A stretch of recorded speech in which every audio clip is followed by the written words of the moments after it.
Welcome to another podcast.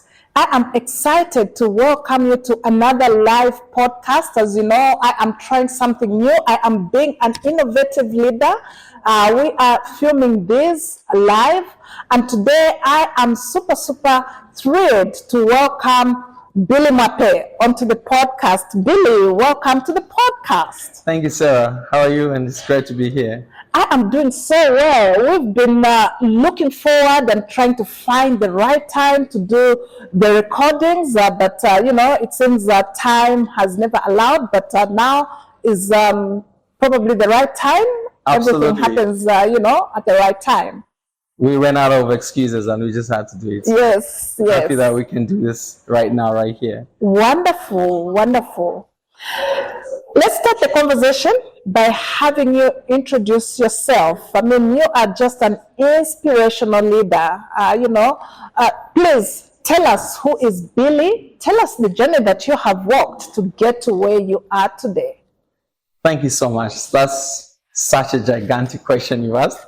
I will try to summarize. So, Billy, in a nutshell, is a family man, and Billy is a community leader.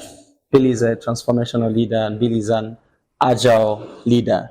So from the personal perspective, I'm a father of three, married to my beautiful wife, Abigail, and I have two boys and one girl. Family for me is very important, and it's one of my core values that I have. From an academic and professional qualification background, I come from a background of telecoms. So I started off doing telecoms, and then it became boring for me. I always love a challenge. I decided to then branch off into more of networking, computer networking. And then over time, I thought I should just go full-fledged application development. That's when I decided to do computer science at the Copperbelt University.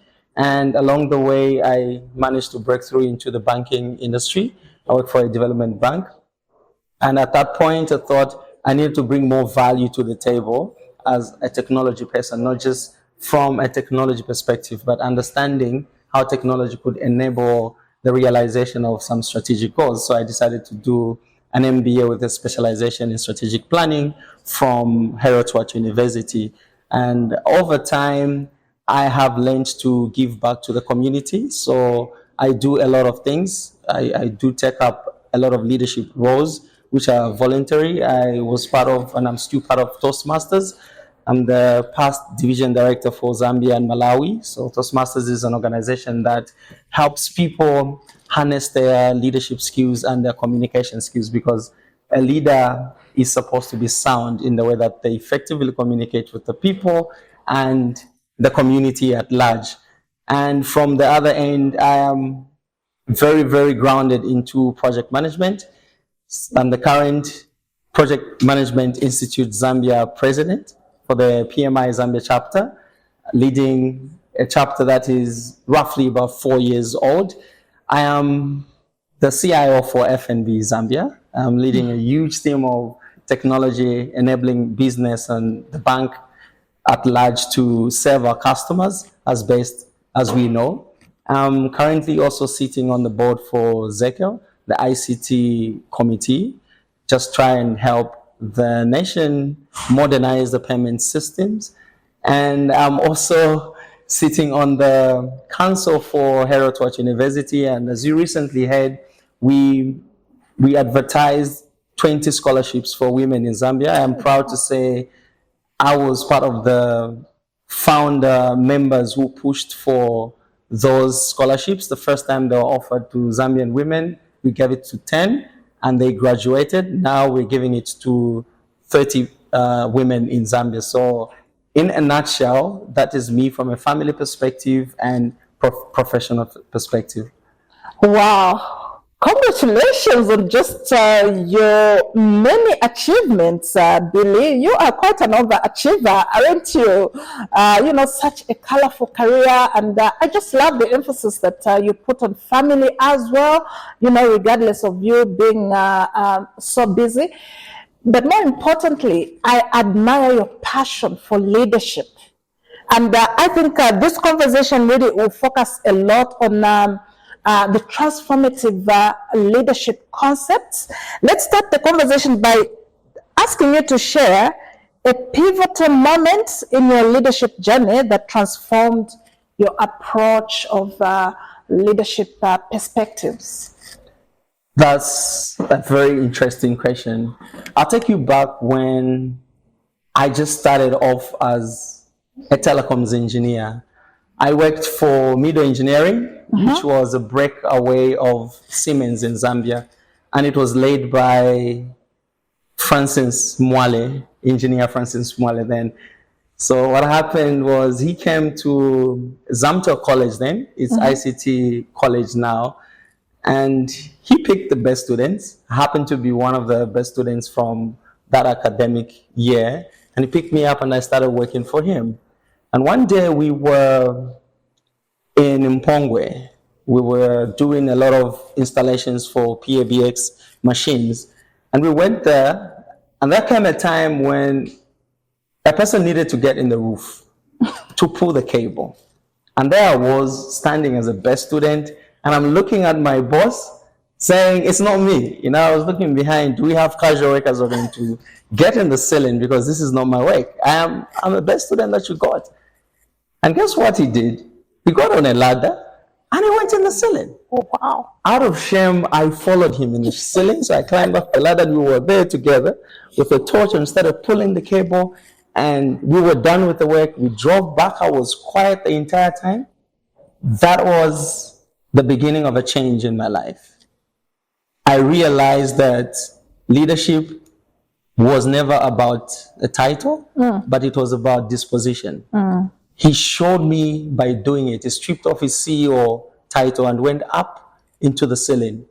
And that changed my entire life. So if there's any pivotal moment where my mindset totally shifted away from titles, papers, and qualifications to actually serving and doing the work, service above self, it was that moment. So Mr. Francis Mwale, wherever you are, thank you so much for transforming my life. I've never been the same from that moment. Absolutely profound, hey? And just thank you for the authenticity in which you share this story with, because, like you're saying, if you're the best student, hey, other people should be doing the donkey work, Yes. and not yourself, but to learn servant leadership from your boss, that is absolutely profound. That your boss also led by example, that is so beautiful, and that must be celebrated. Let's look at your personal values as a leader. What influences your decision-making process, and what leadership personal values do you seek to embody or do you believe in as Billy Mwape? Thank you so much for that question. Interesting that you bring in the conversation around values, because I always joke with people around to say, do you understand your purpose? Right? It's such a terrifying question, but when you break it down to atomic level where you know your values, it's your values that actually build up into your purpose. And then along the way, you get assignments that help you live your purpose on earth. So I am very keen and I'm very intentional about knowing what my values are. And interestingly, I drop off some values along the way because I always measure my values on a daily basis. When last did I demonstrate this value? If I find that there's a value just pending and gathering dust within me, I drop it. Then it means I'm lying to myself. So the key values that I have, I just mentioned 5 of them. Number 1 is family. I always put family first because they give me a sense of drive for me to wake up every morning to realize that there's people who root for me regardless of where I am, down or up. These are the people that I need to put first. Secondly, it's courage for me. I always challenge the status quo. Dare to challenge the status quo, you are more than welcome to have me on your team because I will indeed challenge the status quo. So courage is the second value that I have, and I embody it in my leadership. Number 3 is integrity. I always strive to honor my commitment, because it's very important that we honor what we commit to. And this has helped me learn to say no, because if I know that I won't honor that commitment, I would rather tell you outrightly that I will not be available. And that has really, really helped me to manage myself as a leader. And the 4th one is learning. I always go for continuous learning, investing in myself, because it's just only selfish investment I'll go to the grave with. But ironically, what you learn transforms you, and then you pour out on people. And so one way you go to the grave empty because you poured out, but another way you go with the knowledge. That's the only thing no one can grab from you. The 5th one is compassion. So caring for people's adversity. But recently, I also learned that compassion is also celebrating people's victories. So it's not just about feeling pity or sorry or expressing empathy for people's adversities, but it's also feeling nice that Sarah has launched a very successful podcast. I need to be happy for you. And that helps me as a leader. So these key 5 core values drive my purpose, and I always monitor them and check them if I'm living up to them. Reflecting on. I love the fact that, and I've never thought about it this way, that celebrating others is a form of compassion. I mean, I'm big on celebrating other people's successes. I love it when I hear that somebody's doing well, like let's just celebrate, that kind of success. But to look at it as compassion, that's actually quite a new perspective. Yeah. How do what informs your view of, looking at success, the celebration of success as compassion? Yeah, it's very interesting. As human beings, we're usually selfish because we want nice things to happen to us. Yes. And bad things to happen to people we don't like. And just come to think of it, we attract what we do to other people in this life. If you're a believer, you know that what you sow is what you reap, right? And you get it 100-fold actually. So if you sow one seed of hate, oh my goodness, you're going to get a whole hell of galore of hatred pouring on you, right? And in that same instance, we want nice things to happen to us when we don't want to plant seed in other people. And it starts with simple things as checking yourself. Are you honestly happy to see your rival or the person that you're working with get promoted before you, or your competitor get in the business that you're looking for, right? Are you happy for them? And the law of attraction, states that whatever you're pouring out into this universe, so we can lie to the faces of people that, oh, I'm happy, I can show you the teeth. But then deep down my heart, I would know that I'm genuinely not happy with you. And that is exactly the energy or the forces that the universe reacts to. So if you are not, be rest guaranteed that the good things will not easily come your way. So I've had to learn the hard way, and I am not even perfect. Let me not lie to you. There are times that you feel like, I would have done a better job than that person. I wish it was me, right? But then it's that self-consciousness, because it's a value, so you're able to check yourself. That reminds you every time to say, Billy, go back. You need to refine this until you get to a point of authenticity where you are genuinely and authentically happy for Sarah, and it becomes natural and instinctive when you do it over and over, and in no time, 100-fold of goodness just come your way. So that's how I've had to learn this kind of philosophy, just through experimentation and watching the universe and nature and God himself coming into play, as you live through life. So sometimes we detach ourselves, when we talk about leadership, it's interesting, Sarah.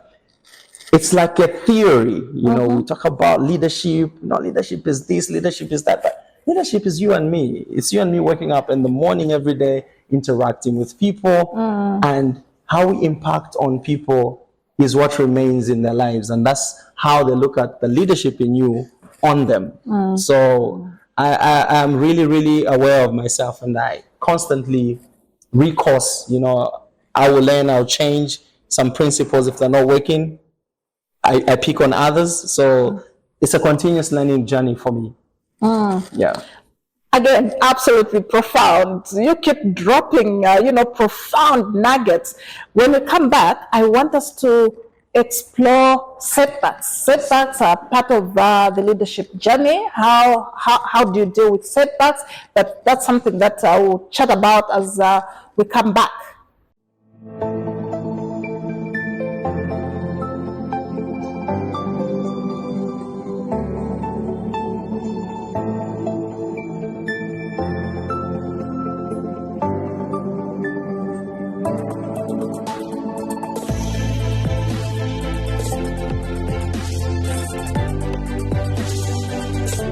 So before we took the break, I was just talking about the fact that a leadership journey is full of setbacks. Have you experienced any setbacks yourself, and how have you dealt with the challenges of setbacks in your life?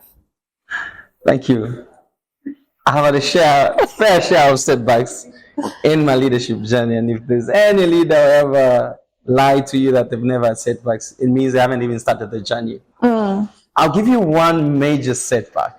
Yeah. When I worked for one of the organizations, I will not mention the name, but as a leader, the first thing that happened to me was that there was an audit going on. And I was very optimistic about my new role. I was new in my role.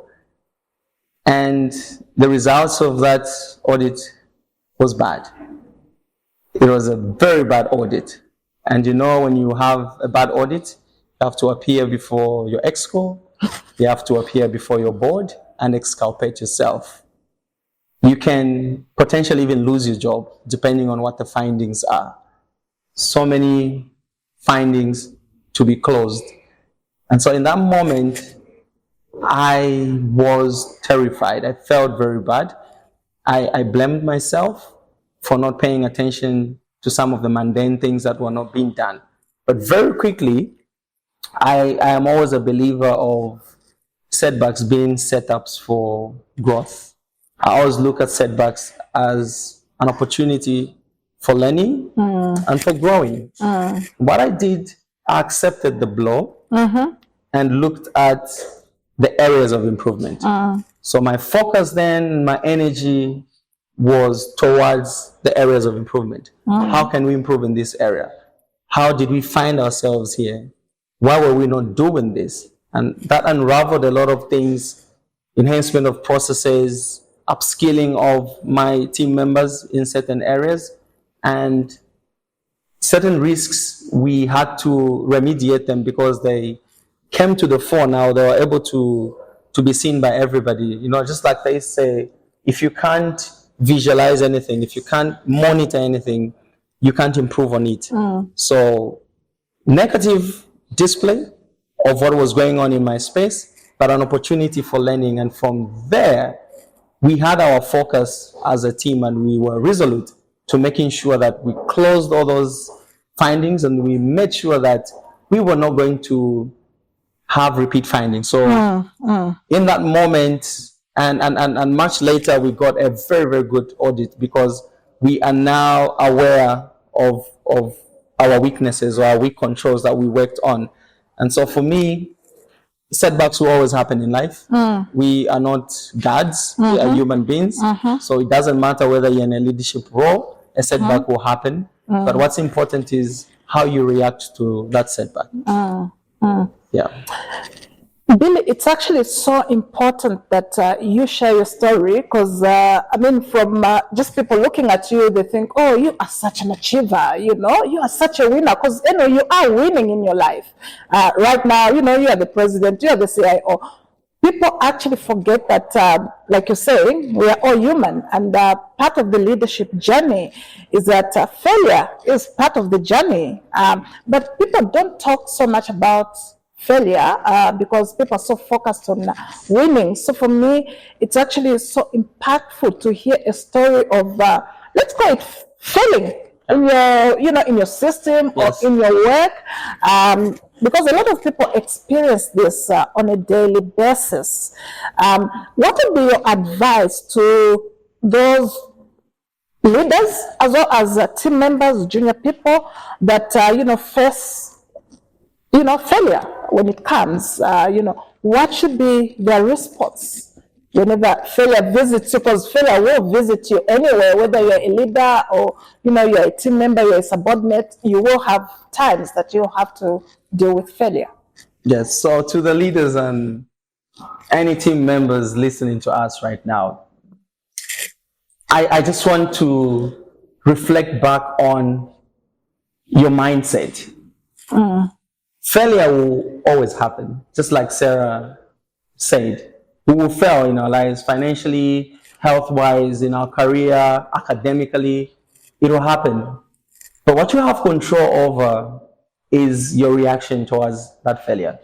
You can choose to stay down and keep crying, wasting time, and not change anything. Or you can choose to face up and get up, pick lessons from that failure, recourse, get help from people so you can do better going forward. So for me, failure is a catalyst for progress. But I should warn, failure sounds easy, right? But most of the times in organizations or as leaders within our teams, we don't allow for failure to happen. We pretend to say failure is good, you should fail for you to grow. But the first thing we do when one of our team members fail, we punish them, we charge them, sometimes we even fire people, right? So have you created a psychologically safe environment for your people? And are you living it through your policies and the culture that you've cultivated? Do you bring somebody to the table and discuss the areas of failure they encountered and how they would learn going forward? Or you flush them with a charge or a disciplinary code? So that's homework for you leaders. Listen to us, because most of the time we are very theoretical about leadership principles, but we don't live them in the reality. So let me just give a very quick example on what failure can do. Again, I'll give an example of myself. I was recently, so I went on that trajectory and I passed the Disciplined Agile Coach exam. I was now first with a Disciplined Agile Value Stream Consultancy certification, which was the last exam for me to do. And let me just retract. So the Disciplined Agile Coach was the precursor to the Disciplined Agile Value Stream Consultancy. So I was studying for it, and I was like, I've been an agile guy, and I'm the guy. My team members call me the Agile Master. Yes. And one night I just went and said, I'll write the exam. I did the exam and I flunked. So I was there seated to myself and asking myself, if I passed this exam, what was I going to do? I was going to go on LinkedIn, Facebook, and on the WhatsApp group and tell my team members that I cleared the Agile Coach exam. Now that I flunked, what am I going to do? So then I challenged myself to actually do the same. Wow. I went on LinkedIn and I said I failed the Agile Coach exam. I went to my team members and shared my failure with them. But that wasn't self-pity. I allowed myself to show my vulnerability to the people that looked up to me, just so I show them that I'm not on a pedestal and I am not perfect. And what came out of that was that people then felt comfortable to come to me and share their failures in their academic trajectories, different ones. And I was able to then share, certain nuggets with them on how they could just pick themselves up and do better. So in a nutshell, because they saw a leader who showed vulnerability, they were able to be vulnerable because that environment was created. So what am I driving at? The point I'm trying to make, Sarah, is that vulnerability is such a powerful tool for leaders. So when you create that environment, your members build trust. So you don't build a territory around you. They're able to come to you and they're able to open up and they're able to learn more. So in a way of cultivating the right environment, you need to be comfortable to be uncomfortable as a leader. Beautiful. Absolutely beautiful, Billy. This actually then brings us to how to create a culture of innovation. I mean, if we're gonna be talking about creating the culture of innovation, it encompasses all the things that you've actually been, Absolutely. talking about. So then, how do you foster a culture of innovation and creativity within your team? And what role models, in terms of transformative leadership, have you had in your life? I know you did speak about your first boss, Yes. but have you had any other role models? But before we get to that, let's look at how you actually create that culture of innovation. Absolutely. Innovation, such a buzzword. Yeah.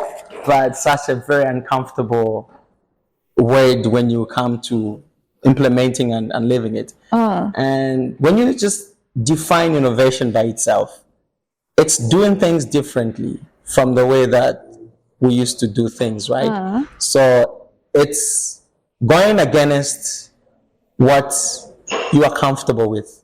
So it's you sticking out of your comfort zone, and it's very painful.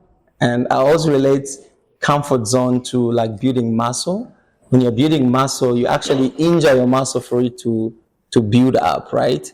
For a butterfly to form in its splendor, it has to break loose out of a cocoon, right? That's a painful process. For a chick to hatch, it has to break itself out of a shell. It's a very painful process. And for human beings to get to a level where they were not, they have to think differently. So they have to innovate. And innovation is me telling you, do not come by the lift. Just try and grow wings and fly and then come through the window. Ridiculous when we talk about it, right? But the practicality of it is that you have to challenge the status quo. Yeah. So courage then becomes a fulcrum of innovation. Do you have courageous people around you? Are you courageous enough to give up your comfort zone? Because the comfort zone is the easiest path to take. But then if you are to innovate new products, or you had to come up with new processes, more effective or efficient ways of delivering value to your customers or to your people, it means that you have to think of challenging yourself, challenging the status quo. So for me, courage is very, very critical in that. Number two, diversity. So now combine diversity, equity, and inclusion, right, into one pillar. You need divergent views. You need people coming from different backgrounds. You need people with different perspectives. You need people coming from different regions for you to actually concoct something new that has never been done before. Otherwise, you risk hitting groupthink. If you're comfortable with the people that you've always been with, you encourage each other and you agree on wrong things, and you go on and you even deliver or build a product that actually does not even add value to your customers. But when you bring in somebody who challenge you on something and they tell you something different, I don't like the way we do things because customers are not happy with this. Why not try B?